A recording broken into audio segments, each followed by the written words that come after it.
हमारा शहर हमारा नेता के अंतर्गत हम पहुंचे हैं।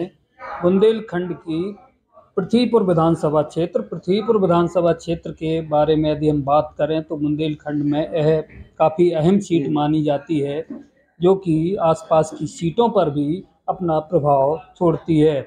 हमारे साथ इस वक्त मौजूद हैं युवा नेता नितिन सिंह राठौर, जिन पर कांग्रेस पार्टी ने अपना भरोसा जताया है और उन्हें अपना प्रत्याशी बनाया है। सर, बताएं किस प्रकार की तैयारियां हैं, पार्टी ने आप पर भरोसा जताया है। बहुत बहुत धन्यवाद आपका। बिल्कुल पार्टी ने भरोसा जताया है और नितिन सिंह राठौर पूरा प्रयास करेगा कि कांग्रेस पार्टी के वरिष्ठ नेताओं ने जो मेरे ऊपर विश्वास जताया है उसके लिए पृथ्वीपुर विधानसभा से इस बार चुनाव जीत कर आऊं, प्रचंड बहुमत के साथ जीत कर आऊं, क्योंकि ये चुनाव भारतीय जनता पार्टी के अपराध, भारतीय जनता पार्टी के अत्याचार और भारतीय जनता पार्टी के भ्रष्टाचार से चुनाव है। और ये चुनाव एक तरफ भारतीय जनता पार्टी जो 18 वर्षों से मध्य प्रदेश में जिसकी सरकार है, शिवराज सिंह जी मुखिया है, और लोग छोटी छोटी चीजों में जो उनकी मूलभूत आवश्यकता है, बिजली की, पानी की, इन आवश्यकताओं भी उनको नसीब नहीं हो रही हैं और इन चीजों से परेशान है।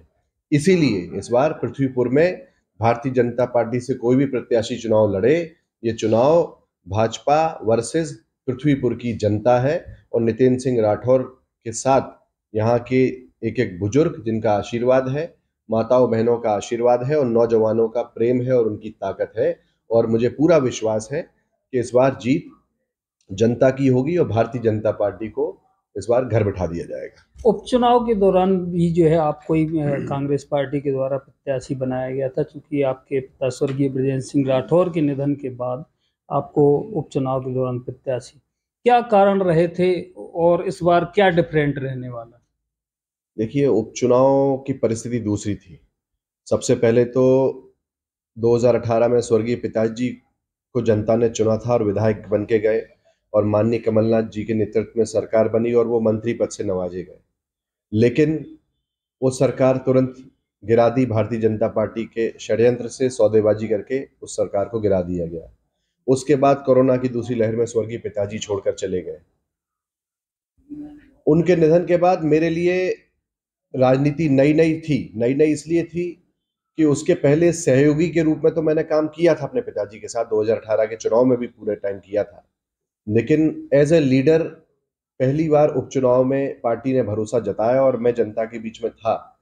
लेकिन व्यक्तिगत रूप से मुझे भी उतने कहाँ कौन सा गांव है क्या इसकी जानकारी नहीं थी, कुछ कमजोरियां थी। लेकिन उसके बावजूद भी पृथ्वीपुर की जनता ने भरपूर आशीर्वाद अपने बेटे को दिया था और वो चुनाव पूरी तरीके से प्रशासन के प्रभाव का चुनाव था। किस तरह से प्रदेश के मुखिया शिवराज सिंह जी ने प्रशासनिक अधिकारियों का दुरुपयोग कराया और भारतीय जनता पार्टी को लाभ दिलाया, ये सबने देखा था। हमारे जो वोटर थे, वो वोटर जब वोट डालने ही नहीं जा पाए और वो जब पहुंचे तो पहले ही भारतीय जनता पार्टी के लोगों ने उनके वोट डाल दिए। इस तरह की स्थितियां उस वक्त देखने को मिली थी और निरंतर हर जगह से इस तरह की सूचनाएं आ रही थी कि हमारे जो वोटर हैं उनको वोट नहीं डालने दिया जा रहा, और भाजपा के जो वोटर थे उन्होंने जबरदस्ती वहां पे वोट डाल लिए थे। तो इस तरह से मेरा मानना है कि लगभग 90 पोलिंग ऐसी थी जिसपे बूथ कैप्चरिंग की गई थी और हमारे लोग काम नहीं कर पाए। और उस वक्त जो प्रशासनिक अधिकारी थे उन्होंने भी बिल्कुल भारतीय जनता पार्टी का बिल्ला पहनकर उनका काम किया था। लेकिन ये चुनाव सामान्य चुनाव है। 2 वर्षों से भारतीय जनता पार्टी के यहाँ विधायक हैं, उनका कार्यकाल भी जनता देख रही है कि किस तरह से पृथ्वीपुर विधानसभा के एक एक कोने में अपराधों की प्रवृत्ति बढ़ी है, गांव गांव में अपराध बढ़े हैं। आप सबको याद होगा, आप भी मीडिया के माध्यम से जानकारी लेते रहे हैं कि जब उपचुनाव हुआ उसी नतीजा आया और उसके अगले दिन ही मोहनगढ़ के पास गुलाबपुरा में हमारे केवट समाज के भाई की हत्या कर दी गई थी। उसके बाद बिनारी में केवट समाज के भाई की हत्या हुई। उसके बाद मनिया में हमारे अहरवार समाज के भाई के साथ मारपीट हुई, उसका मकान जलाया गया। गोवा में एक अहरवार समाज के साथ मारपीट हुई। मड़िया में एक दांगी समाज के भाई की हत्या कर दी गई। पृथ्वीपुर में एक ब्राह्मण महिला की हत्या कर दी गई। और चोरी की वारदातें तो आज तक नहीं थमी है। निरंतर बैंक के बाहर भी लूट होती है और गली गली में, मोहनगढ़ हो, दिगोड़ा हो, जेरोन हो, पृथ्वीपुर हो, निरंतर चोरी की घटनाएं सामने आती हैं। इसलिए ये चुनाव केवल नितिन सिंह राठौर का चुनाव नहीं है, ये चुनाव नितिन सिंह राठौर के पिता स्वर्गीय बृजेंद्र सिंह राठौर, जिन्होंने इतने वर्षों जनता की सेवा की, हमेशा लोगों के सुख दुख में रहे और समाज के हर वर्ग को साथ लेकर उन्होंने काम किया। ये उनके नाम के लिए भी चुनाव है कि यहाँ की जनता को यदि बृजेंद्र सिंह राठौर ने प्यार किया और जनता ने बृजेंद्र सिंह राठौर को प्रेम किया, तो उस प्रेम और उस विश्वास का चुनाव है। और मुझे पूरा विश्वास है कि जनता इस बार स्वर्गीय बृजेंद्र सिंह राठौर के बेटे नितिन सिंह राठौर, जो मैं हूँ, मुझे अपना आशीर्वाद देगी, क्योंकि मैं यहाँ का बेटा हूँ।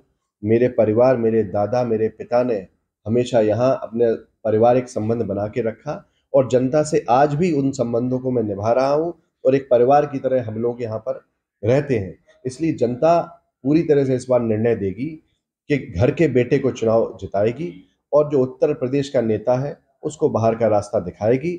और जो भी बाहरी लोग यहाँ पे अपना रौब जमाना चाहते हैं या यहाँ जनता को समझते हैं कि जनता को तो हम दबा लेंगे, जनता को भय से, डर से प्रेशर डाल के जनता का वोट ले लेंगे, वो गलतफहमी में है। क्योंकि जनता जनार्दन का रूप होती है और जनता जब कोई निर्णय लेती है तो अच्छे अच्छे सूरमा मिट्टी में मिल जाते हैं। इसलिए मुझे पूरा विश्वास है कि जनता इस बार अपना निर्णय लेगी और जो सत्य है सत्य के साथ रहेगी और असत्य की पराजय होगी। अगर पृथ्वीपुर विधानसभा की बात करें तो कृषि प्रधान विधानसभा है और किसानों की तमाम समस्याएं हैं। इसके अलावा भी और भी समस्याएं लगातार आप क्षेत्र में सक्रिय रहते हैं। ऐसी कौन कौन सी समस्याएं आपकी नज़र में हैं जिन पे काम किया जाना चाहिए? देखिए, केवल पृथ्वीपुर की नहीं, पूरे बुंदेलखंड की सबसे बड़ी समस्या है पलायन। यहाँ खेती पर लोग निर्धारित हैं और खेती में भी कभी बरसात हो जाती है तो किसान को नुकसान होता है, कभी ओले गिर गए, कभी पाला पड़ गया, किसान को हर जगह नुकसान हो जाता है। इस दिशा में लोगों के पास कोई काम नहीं होता, मजबूरी में बेचारों को, किसी को गुड़गांव, किसी को मानेसर, किसी को राजस्थान, किसी को बम्बई, किसी को गुजरात जाना पड़ता है काम के लिए, क्योंकि यहाँ कोई काम की व्यवस्थाएं नहीं है। स्वर्गीय पिताजी ने जब अपने राजनीतिक करियर शुरू किया, इस क्षेत्र में न सड़कें थी, न अस्पताल थे, न स्कूल थे। उन्होंने अपने जीवन काल में लगभग 70 से 80% गाँव में पक्की सड़कें बनवाई, अस्पताल बनवाए, स्कूल बनवाए, जो आज सामने दिखते हैं। उसके बाद अब उनका निधन हो गया। मेरा फर्ज है कि आज जो सबसे बड़ी समस्याएं हैं पलायन की, उस पलायन की समस्या को दूर करने के लिए हमारे नौजवान साथियों के लिए रोजगार की व्यवस्थाएं उपलब्ध कराना, इस दिशा में मुझे काम करना है। क्योंकि पिताजी काम करना चाहते थे, नहीं रहे, लेकिन उनके सपनों को पूरा काम करना ये मेरा कार्य है। हमारे नौजवान साथियों के रोजगार के लिए हमें कृषि से आधारित कोई उद्योग यहाँ स्थापित करना है, जिसके लिए पिताजी की मेहनत से यहाँ जेर औद्योगिक केंद्र खुला है, जिसमें उद्योग लेकर आना है और हमारे नौजवान साथियों को रोजगार दिलाना है। इस दिशा में काम करना है। कई काम पिताजी ने स्वीकृत कराए थे, हालांकि भारतीय जनता पार्टी ने उसके शिलान्यास उन्होंने किया क्योंकि उनकी सरकार है, उनके विधायक हैं। लेकिन बच्चे बच्चे को पता है कि बेतवा जामनी के पुल हो, आमघाट का पुल हो, जेर औद्योगिक केंद्र हो और तमाम पृथ्वीपुर के नगर पंचायत का बिल्डिंग हो, उसके साथ में दिगोड़ा की तहसील हो, मोहनगढ़ का नवीन महाविद्यालय की बिल्डिंग हो, ऐसे तमाम कार्य स्वर्गीय पिताजी स्वीकृत करा के गए थे, सड़कों का जाल बिछा के गए थे। आज भाजपा की सरकार है, वो उसका क्रेडिट लेते हैं, अच्छी बात है। इसी पृथ्वीपुर नगर के लिए 10 करोड़ 84 लाख रुपए स्वीकृत करा के गए थे। आज भाजपा उसमें क्रेडिट लेती है अपने कि हमने काम करा दिए, वो लेते रहे।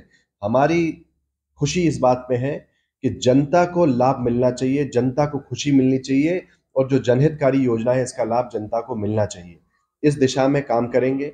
नौजवानों के रोजगार के लिए कृषि आधारित उद्योग, पर्यटन का विस्तार, क्योंकि राम राजा की नगरी में जब नमस्ते ओरछा हुआ था, स्वर्गीय पिताजी उस वक्त मंत्री थे, कई काम हुए थे। उसी दौरान बेतवा जामनी के पुल भी हुए थे। लाड़पुरा जो गांव है वो पर्यटक में ग्रामीण पर्यटन ने गोद लिया था। आज वहां पे लोकल के लोग अपने होम स्टे चला रहे हैं। हमारा प्रयास होगा कि हमारे पृथ्वीपुर विधानसभा में भी पर्यटन की असीम संभावना है, चाहे अचरू माता का मंदिर हो, चाहे मोहनगढ़ का किला हो, चाहे मड़खेरा का सूर्य मंदिर हो, चाहे नदनवारा का खूबसूरत तालाब हो, और उसके साथ साथ निवाड़ी विधानसभा है पर लगा हुआ क्षेत्र है वीर सागर में राधा कृष्ण का खूबसूरत मंदिर है। इन सब जगह पे हम कोशिश करेंगे कि पर्यटन का विस्तार हो, जिससे सैलानी आ सकें, और सैलानी जब आएंगे निश्चित रूप से नौजवानों का काम मिलेगा और लोकल में लोगों की दुकानदारी चलेगी और एक माहौल सकारात्मक हो सकेगा। इस दिशा में काम करना है। हमारे यहाँ खेती पे आधारित लोग हैं, इनके लिए नदी का पानी तालाब में और तालाब का पानी खेत और कुएं में लेकर आना है, क्योंकि नदी का पानी तालाब में आएगा तो हमारे केवट समुदाय के लोगों को फायदा होगा मछली पालन करने में। तालाब का पानी खेत कुएं में आएगा तो कुशवा समाज के लोगों को फायदा होगा, और क्योंकि किसान हमारे यहाँ ज्यादा है तो हमारे किसान साथियों को सिंचाई की बेहतर व्यवस्था हो सकेगी, पानी उपलब्ध रहेगा। इस दिशा में काम करना है। बिजली से पिछले 2 साल से उपचुनाव के बाद गांव गांव में बिजली नहीं रही, ट्रांसफार्मर जले पड़े हैं। जब बिल जमा नहीं हो पाए तो लोगों की कुर्कियां कर दी गई, किसी की मोटरसाइकिल उठा ली, किसी का ट्रैक्टर उठा लिया, लोग परेशान रहे। इसलिए बिजली की सुचारू व्यवस्था हो और जनहितकारी योजनाएं जो सरकार की हैं उसका लाभ जनता तक पहुंच सके, इस दिशा में काम करना है। कल बहुत अच्छा वचन पत्र में जो माननीय कमलनाथ जी हमारे नेता हैं और कांग्रेस पार्टी ने वचन दिया है कि कांग्रेस की सरकार बनते ही हमारे किसान का जो गेहूं पैदावार होगा उसकी खरीदी 2600 रुपए प्रति कुंटल के रेट पे होगी। ये बहुत अच्छी चीज है। और धान की 2500 रुपए प्रति कुंटल, ये बहुत अच्छी एक योजना है। उसके साथ साथ कमलनाथ जी ने जो 11 वचन दिए हैं उन वचनों को निभाना है और उन वचनों को जनता को उससे लाभ दिलाना है, चाहे वो किसान से संबंधित हो। छात्रों के लिए भी उन्होंने कितनी अच्छी बात बोली। तो ये तमाम योजनाएं हैं जिसका लाभ जनता को दिलाना है, और कांग्रेस वो पार्टी है जो वचन निभाती है, और भारतीय जनता पार्टी के नेता वो हैं जो घोषणाएं तो करते हैं। आज भी 22,500 घोषणाएं लंबित है माननीय मुख्यमंत्री जी की, लेकिन धरातल पे नहीं आ पाए, इसलिए अब जनता तय करेगी। भाजपा ये आरोप लगाते हैं कि पहले जो है कर्ज माफी आज तक नहीं हुई, क्या है पूरा? इस बात को तो आप गांव गांव में जाइए, आप बताइए कि 15 साल की सरकार की तुलना में 15 महीने कितने होते हैं, लेकिन उस 15 महीनों में भी कई किसानों का कर्जा माफ हुआ। इस मध्य प्रदेश में लगभग 27 लाख किसानों का कर्जा माफ हुआ था, और 5 साल सरकार चलती तो सारे किसानों का कर्जा माफ होता। अभी फिर कांग्रेस पार्टी ने कहा है कि कांग्रेस की सरकार बनेगी तो अब 2.5 लाख तक किसान का कर्जा माफ किया जाएगा। तो भाजपा अब तक अपना प्रत्याशी घोषित नहीं कर पाई, क्या कारण है? रणनीति के तहत ऐसा किया जा रहा है जबकि सपा ने भी घोषित कर दिया है। देखिए, ये विचार तो भारतीय जनता पार्टी को करना है। निश्चित रूप से भारतीय जनता पार्टी को ऐसा लग रहा होगा कि उनके प्रत्याशी कमजोर है या प्रत्याशी की रिपोर्ट खराब है, कुछ ना कुछ तो कारण होगा, या जो भी उनमें गुटबाजी भी एक कारण हो सकता है, क्योंकि आज तो पूरे मध्य प्रदेश में भारतीय जनता पार्टी में गुटबाजी जो आरोप कांग्रेस पे लगाते थे, आज भारतीय जनता पार्टी पे आरोप लग रहे हैं, क्योंकि कांग्रेस के तो तरफ से तो सबने तय कर लिया कि हमारे लीडर कमलनाथ है मध्य प्रदेश में, लेकिन भारतीय जनता पार्टी हिचक रही है कि शिवराज सिंह जी को कहें, कि सिंधिया जी को कहें, कि वीडी शर्मा जी को कहें, या किसको कहें। और भारतीय जनता पार्टी 3 गुटों में बढ़ चुकी है, एक महाराज भाजपा, एक शिवराज भाजपा, एक नाराज भाजपा। इसलिए भाजपा निर्णय नहीं कर पा रही है कि किसको विधायक का टिकट कराना है और किसको मुख्यमंत्री बनाना है। कांग्रेस की तरफ इस बार कोई गुटबाजी नहीं है, और कांग्रेस पूरी एक होकर संगठित होकर चुनाव लड़ रही है। और कांग्रेस संगठित होकर इसलिए लड़ रही है क्योंकि जनता के हित का ध्यान हमेशा कांग्रेस ने रखा, गरीब के हित का ध्यान कांग्रेस ने रखा, मध्यम वर्गीय के हित का ध्यान कांग्रेस ने रखा। और इसका जीता जागता उदाहरण आपने देखा, जब भारतीय जनता पार्टी की जन आशीर्वाद यात्रा निकली तो वहां पे कुर्सियां खाली पड़ी रहीं, और जब कांग्रेस की जन आक्रोश यात्रा निकली तो जनता का आक्रोश सड़कों पे हजारों की तादाद में दिखाई दिया। ये सीधा सीधा एक उदाहरण है कि भारतीय जनता पार्टी जाने वाली है और प्रचंड बहुमत के साथ कांग्रेस पार्टी आने वाली है। उपचुनाव के दौरान 6 बार मुख्यमंत्री स्वयं पृथ्वीपुर विधानसभा आए, तमाम घोषणाएं की, क्या लगता है वो घोषणाएं आज तक पूरी हो सकी अथवा नहीं? देखिए, मुख्यमंत्री जी के बारे में तो वैसे ही कहा जाता है कि वो नारियल अपनी जेब में लेके चलते हैं, तो उपचुनाव के बाद भी सैकड़ों नारियल फोड़ के चले गए। अब कागजों में तो विकास आप हमेशा देख सकते हैं, पोस्टर्स में, होर्डिंग्स में आप विकास देख सकते हैं कि ये इतने करोड़ इसके लिए, उतने करोड़ उसके लिए। बात वो मानी जाती है कि जमीन पे क्या आया, जमीन पे कितने करोड़ रुपए लगे, ये बताइए। हमारे नौजवान साथी यहाँ भी बैठे हैं, तमाम लोग हैं, आज भी गांव गांव में ट्रांसफार्मर जले पड़े हैं, उसके लिए क्या व्यवस्था की उन्होंने? आज भी हमारे किसान के पास 2 वक्त के लिए खाने के लिए रोटी नहीं है, क्या व्यवस्था की उन्होंने? आवास की आप बात करते हो, आवास पे बिना रिश्वत के, बिना पैसों के आवास नहीं मिलते गरीब आदमी को।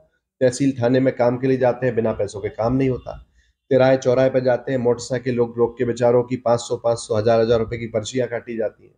तो ये कैसे आप कहते हो कि हमने सबको संपन्न कर दिया? योजनाएं भारतीय जनता पार्टी की कागजों में दिखती हैं, लेकिन धरातल पे जनता को उसका कोई फायदा या लाभ नहीं होता। कांग्रेस पार्टी की सरकार बनेगी तो हम सबका कर्तव्य होगा कि जो हमारी जनहितकारी योजनाएं हैं उसका लाभ हमारी जनता को मिले, हमारे नौजवानों को मिले, हमारे बुजुर्गों को मिले, हमारी माताओं को मिले, और इसका प्रयास हम सब निरंतर करते रहेंगे। मैं कहना चाहता हूं कि मेरे पिताजी जब विधायक थे, भले ही सरकार नहीं थी, लेकिन तमाम लोग यहाँ भी बैठे हैं और लोगों ने सुना होगा कि हमेशा वो अपने क्षेत्र की समस्याओं को विधानसभा के पटल पे उठाते थे। लेकिन भारतीय जनता पार्टी के विधायक 2 साल से हैं, क्या किसी ने सुना विधानसभा में कि एक बार भी उन्होंने आवाज उठाई हो कि हमारे यहाँ बिजली की समस्या है, या हमारे यहाँ थाने तहसील में पैसा खाया जाता है, या लूट हो रही है, या अपराध बढ़ रहे हैं? एक बार भी उन्होंने आवाज इस बात को नहीं उठाई। ये सबके सामने ये सबूत इस बात का है कि पिताजी हमेशा जनता के दुख दर्द में खड़े होते थे, उनकी आवाज को उठाते थे, भले ही सरकार हो या ना हो। लेकिन इनकी तो दिल्ली से लेके पृथ्वीपुर तक भारतीय जनता पार्टी का शासन रहा, उसके बाद भी इन्होंने आवाज नहीं उठाई। इसका मतलब या तो ये आवाज जानबूझकर उठाना नहीं चाहते थे, इनकी सांठगांठ चल रही थी उन पैसों में, और या फिर इनकी कमजोरी है। कुछ ना कुछ तो इसके पीछे कारण है। इसका आकलन उन्हीं को करना चाहिए और जनता को आकलन करना चाहिए। अदरक उत्पादन के रूप में भी क्षेत्र की पहचान है। मुख्यमंत्री जी के द्वारा घोषणा भी की गई थी, अमल में नहीं आई है। देखिए, मुख्यमंत्री जी की घोषणाओं पे मैं नहीं बोलना चाहता हूँ, क्योंकि उनकी तो मैंने पहले भी कहा कि सैकड़ों घोषणाएं हैं जो लंबित हैं, हजारों घोषणाएं लंबित हैं, और वो तो जहां जाते हैं वहां पे एक नारियल फोड़ देते हैं।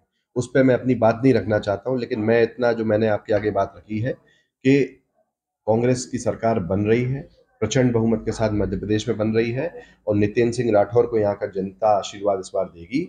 तो कृषि से आधारित उद्योग यहाँ पे स्थापित करना है, जिसमें किसान अपनी पैदावार को उस उद्योग में, फैक्ट्री में बेच सके, और नौजवानों को उन फैक्ट्री में काम मिल सके।